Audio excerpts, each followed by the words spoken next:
Mike is 48 years old.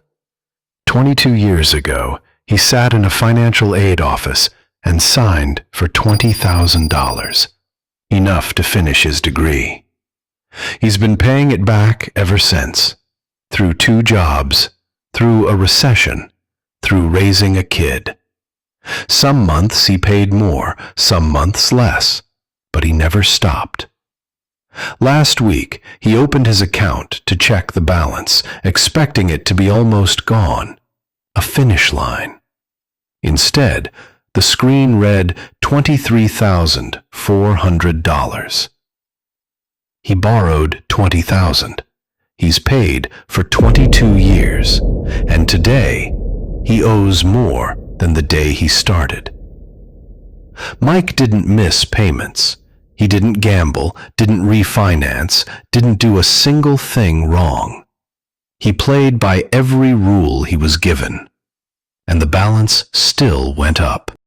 Here's what almost all of us believe about a loan. You borrow a sum of money. You make a monthly payment. Each payment chips away at what you owe, and over time, the balance falls. Steadily, predictably, until it hits 0. That's how a car loan feels. That's how financing a phone feels. You can watch the number shrink. It's the entire reason a loan feels survivable. There's an end. Mike believed his student loan worked the same way. Why wouldn't he? Nobody sat him down at 18 and explained it was different. They handed him a form, pointed to a line, and said, "Sign here." But a federal student loan is a different animal, and the difference is the whole story. With a mortgage or a car loan, your payment is calculated to get you to 0 on a fixed schedule. The bank does that math for you. A federal student loan often doesn't work that way. On the most common plans, your monthly payment is set by your income, how much you earn, not by how much you owe. And those 2 numbers have nothing to do with each other. So here's the sentence no one says out loud at the signing table. If your monthly payment is smaller than the interest your loan charges, your balance does not shrink. It grows. 42.8 million Americans carry this debt. Almost none of them were told that. So let's do Mike's math, the way the aid office never did. He borrowed $20,000. That loan charges interest every single day, including weekends, holidays, the day his daughter was born. At his rate, that comes to about $3.70 a day. $3. It sounds like a rounding error, but interest stacks. $3.70 a day is about $113 a month. Write that number down because it runs his whole life. $113. That is what Mike must pay every month just to keep the balance from moving. Not to shrink it, to stand still. Now add 1 ordinary year, the kind everybody has. Mike's hours got cut. Money got tight. So he did the responsible thing. He called his servicer and asked for help. And they gave it to him. Lower your payment, they said, or pause it for a while until you're back on your feet. It felt like a lifeline. Here's what they didn't emphasize. Interest never pauses. Not for a single day. While Mike's payments were paused, his loan kept charging that $3.70 a day, quietly in the background, month after month, unpaid, unseen, waiting. By the time Mike restarted his payments, there was a pile of interest sitting on top of his loan that hadn't been there before. Because when that pause ends, all of that built-up interest gets added to the principal, folded into the $20,000 he originally borrowed. His loan is now bigger, and from that day forward, it charges interest on the new, larger number. Interest on top of interest. There's a technical word for this, buried in the fine print. Capitalization. Most borrowers have never heard it, and it's one of the most expensive words in their life. After it happens, Mike's income-based payment is still smaller than the monthly interest on the bigger balance. So every month, a little more is added than he pays off. His balance doesn't fall. It rises. Slowly, quietly, for years. Exactly as designed. If this were only Mike, it would be one sad story you could shrug off. It isn't. The U.S. Department of Education's own data tells it at national scale.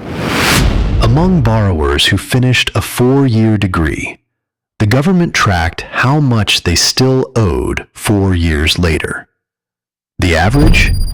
78% of the original loan, still outstanding. 4 years of payments, birthday after birthday, paycheck after paycheck, and roughly 3/4 of the debt was still standing. An average hides the worst cases. So researchers at the Brookings Institution went deeper, using the government's own college scorecard. What they found is the number you should never forget. 37% of borrowers could not reduce their balance by even $1 after 3 years of repayment. Not paid down slowly, not paid down at all. Every dollar they sent went to interest, and the principal, the actual loan, never moved an inch. More than 1/3 of borrowers, running as hard as they can, standing in exactly the same place. That is not a story about millions of irresponsible people. People are not all irresponsible in the same precise way at the same time. That's a story about a design. The slower you're allowed to pay, the longer the interest feeds. The repayment plans that feel the most like mercy are often the ones that keep the debt alive the longest. So ask the question that explains everything. Who is this built for? Follow the dollars. The federal student loan portfolio is about $1.7 trillion, one of the largest pools of debt in the country. And every single day a balance stays alive, it earns interest for whoever holds it. A loan that gets paid off stops earning. It goes quiet. But a loan that lingers, through a pause here, an income-based plan there, a capitalization event in between, keeps paying out, year after year, decade after decade. From inside the system, a loan that ends on schedule isn't a success. It's a stream of income that just switched off. And the system has started saying so out loud. When the Department of Education recently explained why it was tightening collection, it said it wanted to safeguard the fiscal health of the loan portfolio. Read that slowly, because the language gives the game away. The portfolio is the debt. It is Mike's $23,000 and 42 million balances like it. Protecting the health of the portfolio means keeping that debt performing, kept alive, paid on, never quite gone. That is the quiet inversion at the center of all of this.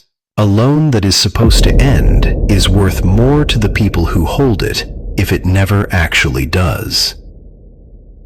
Now, let's be fair.